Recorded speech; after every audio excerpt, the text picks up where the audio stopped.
Sean todos bienvenidos a la 21ª edición del Pregón Nazareno. Esta Cuaresma está marcada por ese sombrío manto que desde hace un año lo cubre todo. Vivimos condicionados por algo que nos parece tan insignificante y a la vez tan fuera de nuestro alcance que no llegamos a comprender el cómo y el por qué. Pero si nos paramos a reflexionar, nos damos cuenta de que somos nosotros los realmente insignificantes al lado de Dios y del camino que nos marca. Solo Él y a través de Él superaremos las dificultades, por tormentosas y angustiosas que nos parezcan. Por eso nosotros, los nazarenos de Valladolid, vamos a seguir poniendo de nuestra parte para que todos aquellos que se acercan a Jesús Nazareno cojan la mano que nos tiende y avancen junto a Él. Este año, para anunciar a la ciudad las celebraciones de la Cuaresma en esta, nuestra, vuestra casa, contamos, permítame la licencia, con uno de los nuestros, de los cofrades, de esos que, seamos de la hermandad que seamos, remamos todos en la misma dirección. Alfredo Ayue Buiza nació en Valladolid el 5 de julio de 1957. Es doctor en Derecho por la Universidad de Valladolid, siendo profesor de la misma universidad en las disciplinas de Teoría del Estado, Derecho de la Unión Europea y Derecho Constitucional desde 1982. Autor de más de un centenar de publicaciones científicas, ha sido director de la editorial de la Universidad de Valladolid y director del Instituto de Estudios Europeos. Perteneció al grupo de expertos del Consejo Económico y Social de Castilla y León, ejerciendo en su día como vocal del Tribunal del Deporte de dicha comunidad autónoma. Hermano de la ilustre Cofradía Penitencial de Nuestra Señora de las Angustias, ejerció como alcalde antiguo durante la Semana Santa de 2019. Asimismo, es cofrade desde hace 28 años de la Real Hermandad Servita de Sevilla. Pues sin más, Alfredo, te cedo la palabra.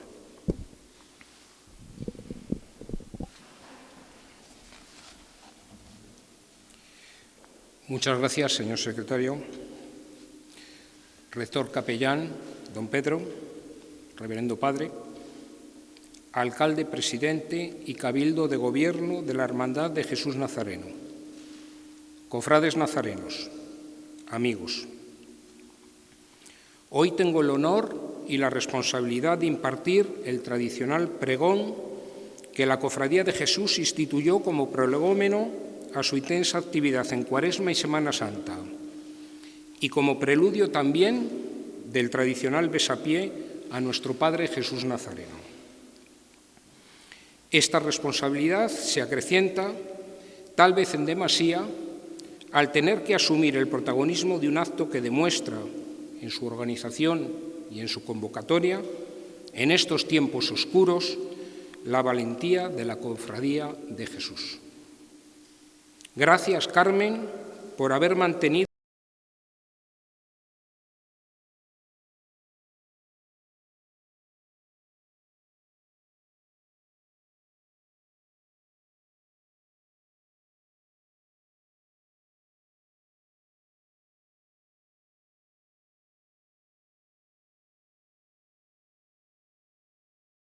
Por ello, me abruma no estar a la altura de las circunstancias.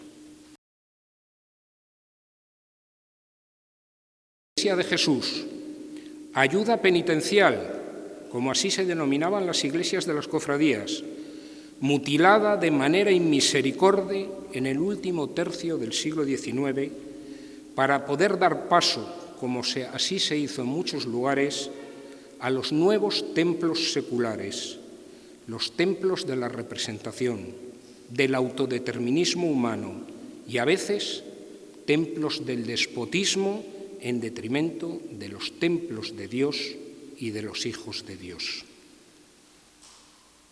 He observado y he leído en más de una ocasión esa especie de remo metálico que forma parte del mobiliario urbano puesto por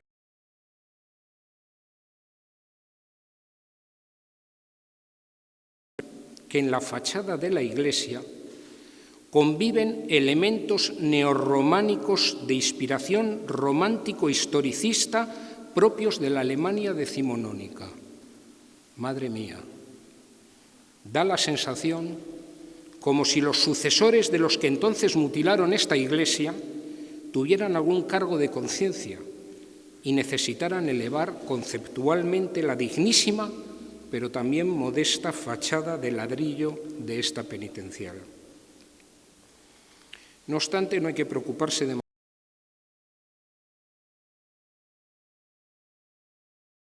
las fachadas, que muchas veces tienen vidrieras, desde el interior, desde el círculo religioso, están llenas de luz del sol. Si fuera y las ve desde el exterior, el círculo profano, son meras superficies grises y emplomadas. Así, cuando se entra en la impoluta iglesia de Jesús, todo cambia. Más allá del mimo y cuidado con que la cofradía la mantiene, hermandad, todo es luz. Reside la luz del mundo, el Señor, nuestro Padre, Señor de Valladolid. Expresión asumir títulos foráneos que poco tienen que ver con la manera parca y austera de denominar en Castilla, en absoluto. El nazareno es el Señor de Valladolid, como así lo demuestra el pueblo vallisoletano, que viene a rendirse todos los años en el pie, acto de fe y también acto de vallisoletanía. Valladolid. No se puede entender el mundo cofradiero y, por lo tanto, esta hermandad sin estar en íntima conexión con esta ciudad. Es de Corral que no elegimos la ciudad donde nacemos y, sin embargo, cuando hacemos examen de conciencia y vivencias, llegamos a la conclusión de que en ninguna ciudad, sino en la nuestra, hubiera merecido la pena haber nacido. La ciudad está aquí, en nosotros y con nosotros. Vivencias. Quiero hablar de mis vivencias, las que desde la infancia, que no nos abandona nunca, han ido forjando mi amor por la Semana Santa, mi sentimiento mariano y mi devoción por nuestro Padre Jesús Nazareno. Hablar de vivencias tiene la impudicia de hablar de uno mismo. Pido perdón por ello.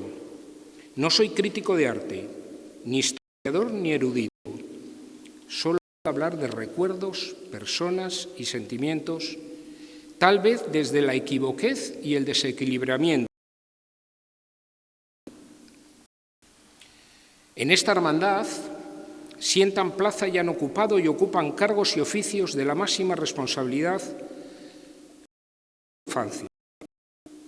Íñigo Lara, Ramón Alonso Mañero y Antonio García Martín, colegas como el profesor José Miguel Miranda, siempre animoso en la legitimidad que le da la relevancia de su familia en esta casa, a encauzar lo viejo con lo nuevo. Sus hijos Belén, compañera mía también de la universidad, e Íñigo, actual vicealcalde. Mi colega Javier de Uña, que asumió sin reservas la necesaria formación de la cofradía. Parientes lejanos con conocimiento y afecto cercano, como Moncho Cabezudo. En definitiva, personas que me son muy próximas, y son las personas, sus familias, las que aportan un reconocimiento de identidad, un concepto propio de sociedad civil dentro de una agrupación religiosa, un cuerpo intermedio, como se dice ahora, inserto en el corazón de Valladolid. La familia. Mi padre desde niño me transmitió el amor por la Semana Santa, amor congelado como un témpano en mi primera juventud, como suele ocurrir. Recuerdo ir con él al viaje del descendimiento o los preparativos para la crucifixión, entre otros pasos. Y recuerdo, cómo no, el besapié del primer viernes del mes de marzo. Casi más me intrigaba la laberíntica subida que de niño me parecía todo un viaje equinoccial que el acto en sí de besar al Señor. Pronto establecí las prioridades, pero todavía cuando subo al camarín se me apodera una especie de intriga de por qué ese periplo. Al besar al Señor, uno pasa por delante de una mesa petitoria donde dignísimas señoras de luto te ofrecen una estampa y con la mirada te piden un donativo. Un donativo. Después de nuestra rendición habría que despojarse de todo. Sigo con mi padre. Él era de los de no porfíes ni cofradíes, tal vez porque le hubiera gustado ser de todas las hermandades al mismo tiempo, pero esa tradición no se estila en la Semana Santa vallisoletana. Sin embargo, en sus escritos y artículos en el Diario Regional y en el norte de Castilla durante más de 40 años, y en sus obras como Recuerdos de ayer y en su Valladolid en la nostalgia, entre otras, hizo referencias más que suficientes al mundo cofradiero y más concretamente a la Hermandad de Jesús. Así dice: el nazareno tenía ya cofradía con capuchones. Aquellos cofrades que aún subsisten, ricamente ataviados con túnicas de terciopelo morado y amplio galón de oro, causaban la admiración y respeto de los mayores y el susto con el llanto incontenido y estrepitoso de los pequeños, que no acertaban a comprender aquella aparición fantástica. Don Félix Cuadrado, don Lucio Zamora, don Florencio Lara y algunos más que los años me han hecho olvidar, fueron los propulsores de esta cofradía, que era una de las de más tono de la procesión. O esta otra cita de un artículo titulado La mantilla del Jueves Santo, donde vuelve a citar a los amigos: el nazareno de Pedro de la Cuadra, en la iglesia de Jesús, cercana a mi vieja casa, donde durante muchos años asistía a aquella misa de 11 que decía don Florián a toda prisa para no morir congelados, y cuyo presbiterio era ocupado por aquellos cofrades tales como don Félix Cuadrado, don Florencio Lara, Alcañiz, Macías y don Lucio Zamora y algunos más que la traición del olvido me impide recordar, para salir en procesión con el nazareno, con la cruz a cuestas, en las procesiones de Vía Crucis y Viernes Santo. Estos recuerdos de hace muchas décadas se enlazan con los míos, que por desgracia empiezan a ser lejanos, pero cuánto me ayudan a vivir. Como diría Ramiro de Maeztu, cuanto más profundamente se siente un hombre a sí mismo en el pasado, tanto más fuerte es su deseo de seguir sintiéndose en el porvenir, que la memoria es lo que da eternidad a lo sucedido, que en general no se recuerde sino lo que vale, lo que quiere decir que es el valor lo que crea el pasado, que lo que vale está por encima del tiempo.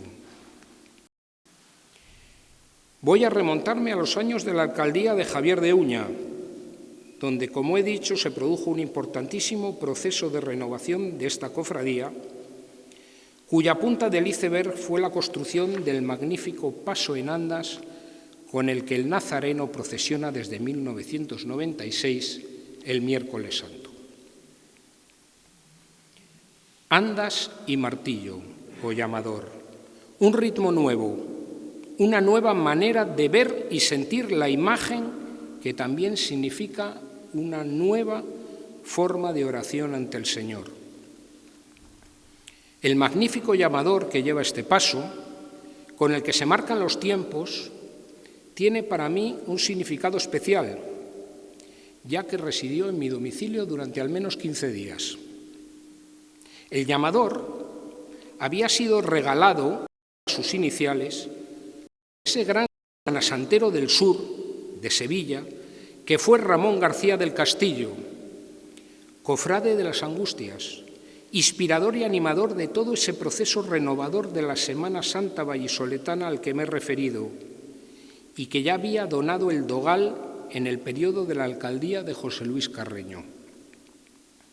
Como Ramón era un tanto enredabailes, decidió enviármelo, dejando instrucciones claras de cómo debiera de ser entregado la Hermandad de Jesús mediante un solemnísimo acto.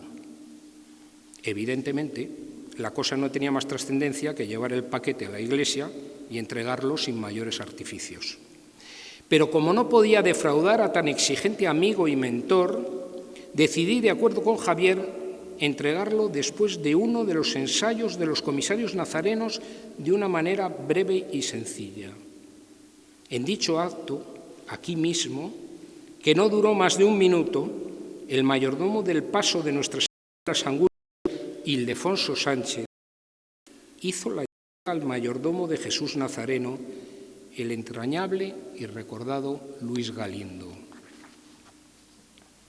He de decir que el llamador se llegó en perfectas condiciones, algo de lo que yo dudaba. En el tiempo que estuvo en mi casa no me resistía a desenvolverlo y colocarlo en una mesa para admirar. Mis hijas eran muy pequeñas, pero que ya conocían de alguna manera los rituales de los pasos en andas, se pasaban todo el día dándole golpes, jugando a procesiones, con mi lógica preocupación por el resultado de que aquella compulsión infantil hubiera de tener la integridad de tan magnífica.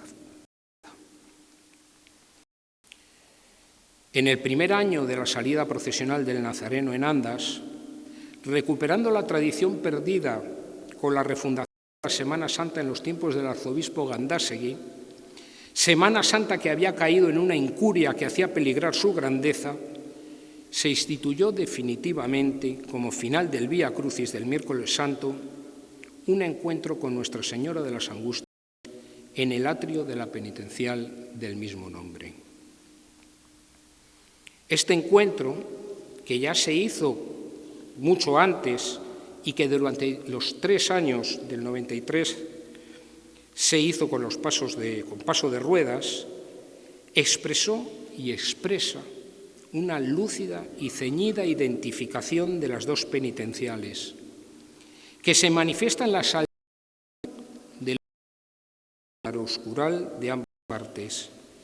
Pues a veces, esperando con mi cofradía la llegada de la de Jesús, me pregunto, ¿es mi penitencial la que desciende por la calle Alonso Berruguete, fantásticamente magnificada por el redoble de un tambor? En la reflexión de la espera he pensado siempre, sin dudarlo, que este encuentro es un todo, pues no hay nada que rompa, que escinda lo exacto de esta soberbia estampa. Muchas veces para mí desciende por la calle la cofradía de las Angustias y espera la cofradía del Nazareno. Y en el marco del atrio de mi penitencial, el encuentro se produce. Jesús, con la mano extendida como tratando de encontrar un punto de apoyo para evitar la caída, sigue a la Señora de la Ciudad cuando la Madre entra en el templo al son de la marcha real, buscando el refugio de su regazo, como queriendo evitar el abismo que se le cierne. Otro encuentro se produce al mismo tiempo. Para algunos pasa inadvertido y, sin embargo, para mí tiene un gran valor emocional. 2 estandartes se entrecruzan, o mejor, un estandarte azul turquí representando a la Virgen de las Angustias con el símbolo de las azucenas y la planta procesional nazarena con una bandera de raso blanco, la bandera inmaculista, acompañado de un impresionante claro de espada y cirio apagado, símbolo del juramento de defensa con la propia sangre del dogma hispano y universal de la Concepción Inmaculada de María. Emblema mariano, donde figura la Cruz de Jerusalén, blasón de la prestigiosa cofradía sevillana del Silencio, el inmutable silencio que guardan sus cofrades en su estación de penitencia, maestra del orden litúrgico penitencial y de la devoción pasionista de Sevilla, y que desde hace muchos años está firmemente hermanada con vosotros. Sin embargo, alguna que otra vez no he asistido revestido como cofrade de las Angustias a dicho encuentro. La razón estriba en que no podía ver, al tener que estar en el atrio hasta el paso del último Nazareno, la subida del paso del Señor contra la corriente y de un tirón de la bajada de la Libertad. Y aquí anida cierta compulsión en mí de lo que se denomina jocosamente capillita, que en mi caso con la edad está cada vez más atenuada. Alguna vez, lo confieso, además he ido expresamente a pillar el fallo en semejante reto, especialmente a ver si erraba otro emblemático mayordomo, mi amigo Ernesto Rodríguez Monsalve, y nunca lo he logrado. Estoy convencido que Ernesto, bajo el capuchón, estaría disfrutando de ver cómo la rotundidad y continuidad del paso nazareno acababa con las expectativas de cualquier aguafiestas, tal vez yo situado en el borde de la calzada. Luis, Ernesto y actualmente Félix Cifuentes han sido y son los que marcan las pausas, el ritmo y la ruta de los comisarios, que son los orfebres de la Semana Santa, capataces o mayordomos, como diría el pío historiador Ramón Cue, que forman una categoría en las profesiones humanas. Cambio de registro. Procesión de la peregrinación del silencio. Ya no hay debate sobre si andas o ruedas, sobre la riqueza y si mayor o menor de las andas o de la carroza, de lo acertado del exorno floral. No hay mantillas. Planta profesional penitente pura y dura. El Santísimo Cristo de la Agonía, acompañado por los cofrades penitentes, roto el silencio por una tenue música de capilla, se encamina hacia la catedral y los nazarenos ofrecen el juramento ante el monumento, juramento de fe y de pertenencia sin fisuras a la catolicidad. En esta procesión, impulsada por don Germán Miranda sobre la base de los acuerdos de Cabildo de los años 20 del pasado siglo, tuve ocasión de participar en 1994, por gentil invitación, con mi hábito de las angustias, acompañando a mis alcaldes, pues en aquel tiempo los horarios de las diferentes procesiones lo permitían. No olvidaré nunca la excepción que se me hizo, procesión que se me ha grabado profundamente en mi corazón y que en este pregón vengo a evocarla. Acto procesional, colectivo y coral como ninguno. Auténtica catequesis plástica de elevadísima tensión emocional. Madrugada del Viernes Santo. Procesión de las angustias de sacrificio y penitencia en la hora mágica de las 4:30 que mi cofradía nunca debiera haber abandonado en pos de horas menos intempestivas.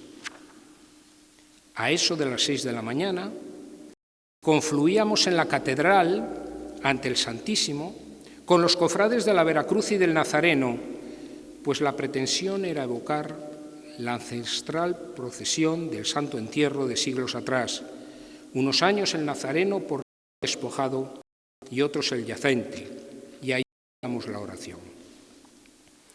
Posteriormente, cada uno a su penitencial, y a las 8 de la mañana, de paisano, tras una fuerte colación de chocolate con chocolate, haciendo una interpretación laxa del ayuno, la mayoría de nosotros nos volvíamos a encontrar, pues nos trasladábamos a ver salir el cortejo de caballos de las 7 palabras en el Palacio Arzobispal, oído el soneto del pregón que anunciaba el sermón, entre cansados, emocionados y relajados, pues los cofrades de las 3 penitenciales habíamos cumplido con bien en una procesión que siempre entrañaba dificultades. Procesión general de la Sagrada Pasión, compleja y discutida.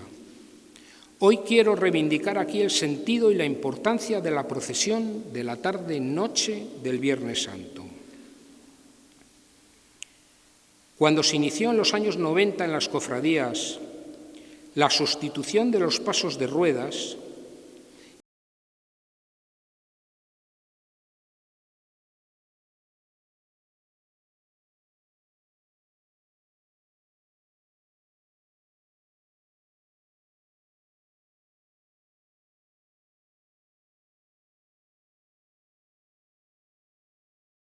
esta muestra como el culmen de la Semana Santa. Parecía que solo nos interesaban las estaciones de penitencia propias de cada hermandad, y a ello nos entregábamos, mientras que la era un trámite. A cumplir con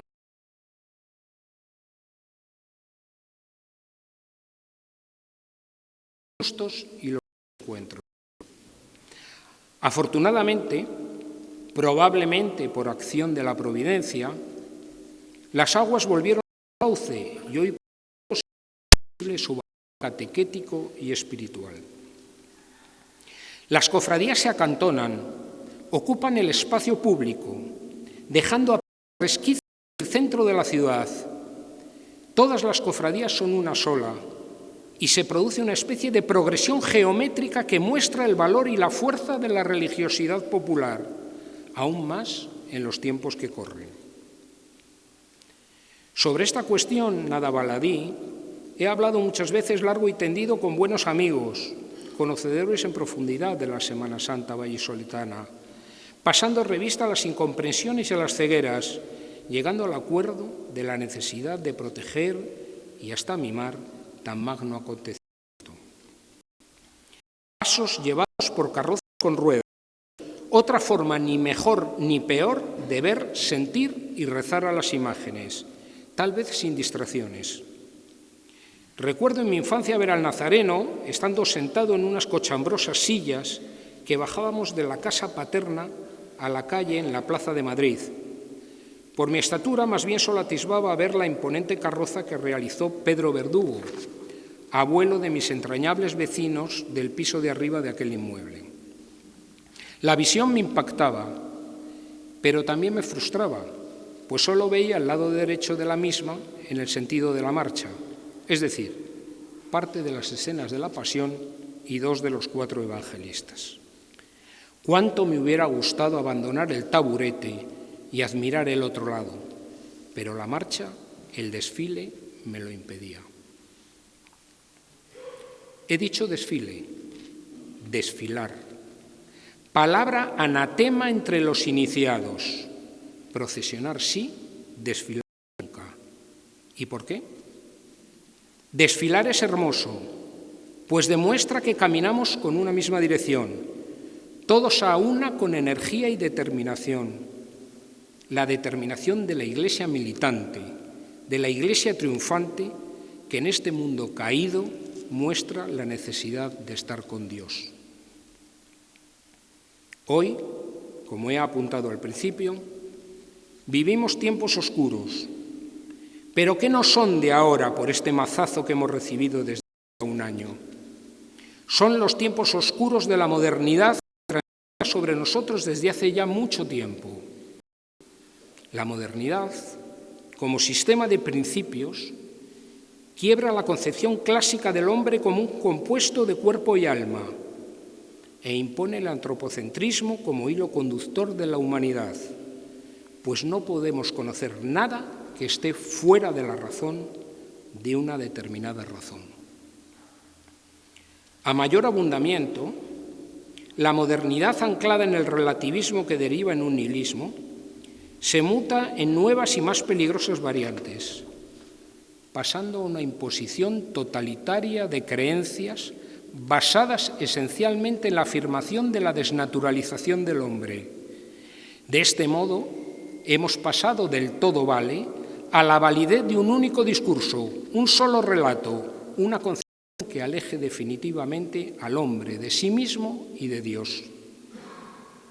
Cuando a través de las tradiciones de la religiosidad popular nos manifestamos públicamente, estamos afirmando sin reservas que nosotros somos lo que somos en virtud de lo que no somos. Y no somos, pues no admitimos el cercenamiento de la vida, las prácticas eugenésicas, el análisis hemipléjico de los totalitarismos, el conceptuar el odio desde una visión parcial y manipuladora, perseguir y destruir imágenes y cruces. No somos los que consideramos que nuestra propia naturaleza humana puede ser negada a través de la imposición ideológica. Así, León XIII, uno de los grandes papas prisioneros en el Vaticano por la cuestión romana, escribió en su día muy acertadamente: Esta civilización que choca de frente con las santas doctrinas y las leyes de la Iglesia no es sino una falsa civilización y debe considerársela como un nombre vano y vacío. Y viene a mí la profecía de Isaías: ay de los que llaman al mal bien y al bien mal, que tiene las tinieblas por luz y la luz por tinieblas, que tiene lo amargo por dulce y lo dulce por amargo. Y como no somos así, llenamos las plazas y calles en fervorosa oración todas las Semanas Santas, porque no nos resignamos, porque creemos en las propias raíces, raíces que nos identifican como cristianos, que trascienden la mera ritualización, pues no construimos performance, como quieren algunos, porque nuestra presencia no significa un mero evento turístico-cultural más que mueva la economía y aporte crecimiento. Vuelvo con Ramiro de Maeztu. Para aumentar nuestra fuerza no hay que cambiar, sino reforzar el propio ser. Para ello ha de eliminarse o atenuarse todo lo que hay de no ser en nosotros, es decir, todo lo que cada ser tiene de negativo. Y ya no es preciso añadir que lo que hay de positivo en el ser de un pueblo se va a expresar en los valores de su historia. Este año, nuestra Semana Santa será de introspección y de oración, mediante los tradicionales actos de culto interno, triduos, quinarios, novenas y vigilias. Nos encontraremos con el Dios del silencio y de la palabra.